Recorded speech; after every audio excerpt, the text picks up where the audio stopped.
Dear students, good morning. Now, our next topic in chapter Force and Laws of Motion is related to third law of motion, beta. But before this, one numerical was left, that was 9.5 numerical on page number 121. In previous video, I explained you second law of motion and the numericals related to that second law. Now the numerical is example 9.5.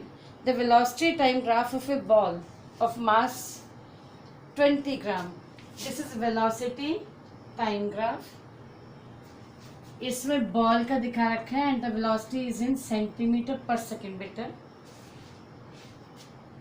Mass 20 gram means ball का मास कितना है m equal to 20 gram.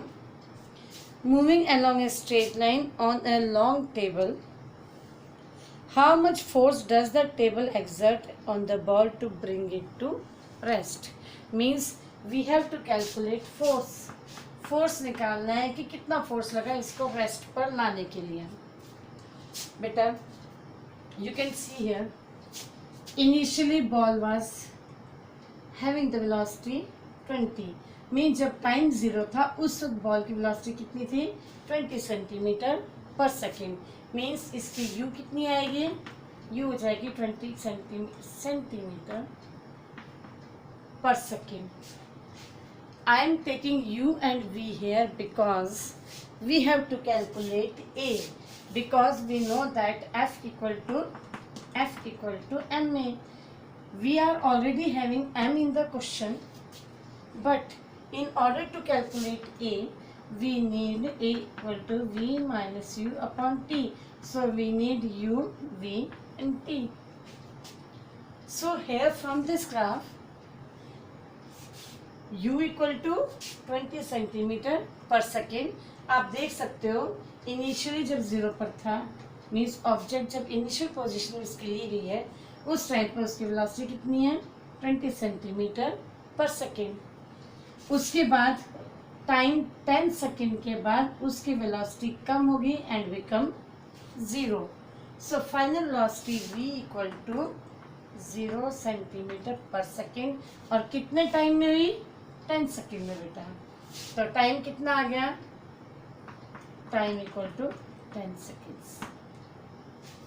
Now we are having u in the form of centimeter. Let us convert into meter. We know that 100 centimeter equal to 1 meter. So 20 centimeter equal to 20 upon 100.2 meter per second is the velocity. Means u equal to 0.2 meter per second. And here m is in gram. Let us change into kilogram upon 1000 equal to 0.02 kg. Now let us calculate a firstly. A equal to, we know that v equal to 0. 0 minus u is 0.2 upon time is 10. This will be minus 0.2 upon 10, which is equal to minus 0.02. This is acceleration, so meter per second square. The unit of acceleration is meter per second square. Now we have acceleration, we have mass. Let us calculate f. F equal to ma, which is equal to mass is 0.02 into 0.02 minus 0.02, which is equal to 0.0004. means 1 2 3 4 के बाद decimal है बेटा.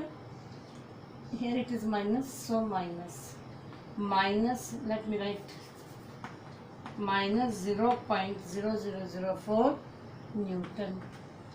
Means इसको इतना force लगा, इतने Newton force लगा to stop the ball from its velocity 20 centimeter per second to 0 in time 10 seconds.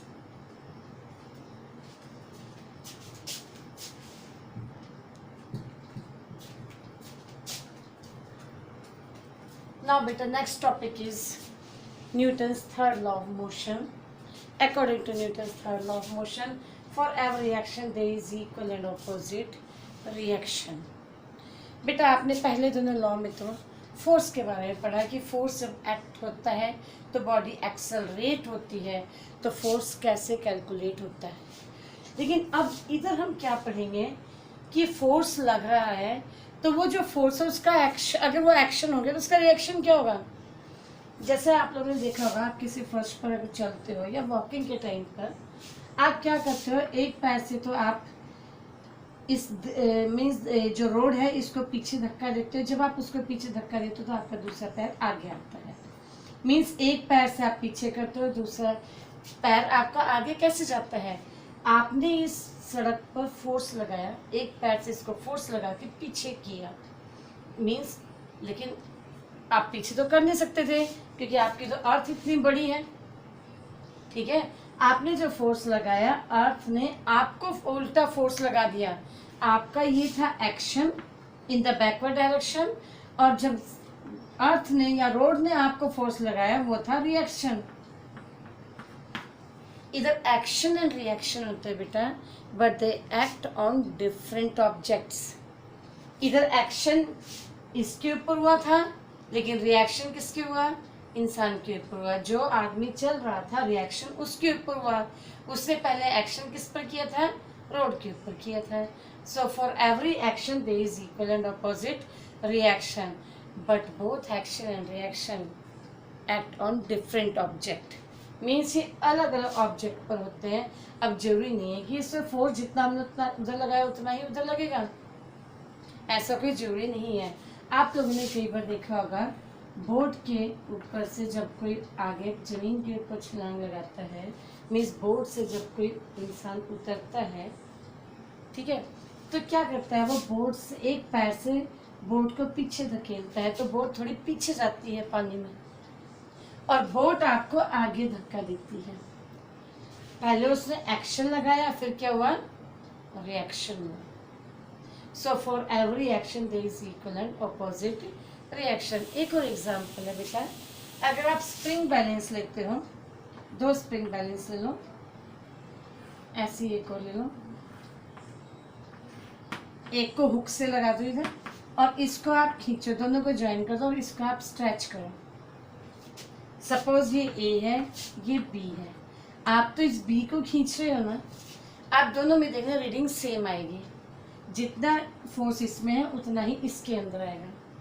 Means आपने एक्शन लगाया, उसका रिएक्शन सेम होगा इधर, मीन्स दोनों के अंदर रीडिंग सेम आएगी, सेम फोर्स लगेगा। फोर्स तो सेम लगेगा लेकिन आगे एक्सेलरेशन जरूरी नहीं है कि सेम हो। एक और एग्जांपल लेती हूँ, जैसे गन है, गन के अंदर से आपकी बुलेट फायर हो रही है, ठीक है। अब जैसे ही गोली इसके अंदर से निकलती है, आप देखना वो बड़ी स्पीड से आगे निकल जा सकती है, उसकी स्पीड बहुत ज़्यादा होती है, लेकिन जैसे ही वो आगे जाएगी वो बंदूक को पीछे धक्का देगी। ये एक्शन था और ये क्या था, रिएक्शन। लेकिन बंदूक तो उतनी पीछे नहीं गई, जितनी गोली आगे गई थी उतनी बंदूक तो पीछे नहीं गई। तो this difference is due to difference in their masses. So this was all about third law of motion. For every action there is equal and opposite reaction. आपकी बुक में बेटा एक और एक्टिविटी दी हुई है कि दो बच्चे हैं, एक के पास बैग है और दोनों को नीचे काट के ऊपर खड़ा किया हुआ है और काट के नीचे व्हील है। तो इसमें क्या होता है, एक को बोला जाता है दूसरे को बैग देगा। जब वो बैग देता है तो क्या वो मूव करता है, जब वो उसका बैग देगा तो वो भी थोड़ा पीछे की तरफ मूव करेगा। तो एक्शन का रिएक्शन तो होगा बेटा। So this is third law of motion. एक चीज़ और देखी होगी आप लोगों ने, जब रॉकेट ऊपर जाता है तो उसके पीछे से आग निकलती है, वो फायर क्या करती है, नीचे की एयर को हीट अप कर देती है। नीचे की एयर हीट होकर के इसको ऊपर पुश मारती है, क्योंकि hotter air is lighter than colder air. तो हॉटर एयर ठंडी हल्की होने के कारण इसको ऊपर धक्का देती है। तो अगर हमारा रॉकेट ऊपर जा रहा है, आप लोगों ने उसमें देखा होगा आमतौर पर चलो ये तो वैसे रॉकेट की बात कर रही हूँ, दिवाली वगैरह पर जब आप रॉकेट चलाते हो तो उसकी आग नीचे आती है, आग नीचे आती है और रॉकेट आगे से पॉइंटेड होता है, ऐसे करके पॉइंटेड होता है, उसकी आग इधर नीचे आती है और वो रॉकेट आपका ऊपर की तरफ जाता है। पॉइंटेड आपको पिछले क्लासेस में बताया 8th स्टैंडर्ड में कि जितना आगे से कम एरिया कम होगा तो फ्रिक्शन कम लगेगा और उसकी स्पीड ज़्यादा हो जाएगी। तो this was all about Newton's third law of motion.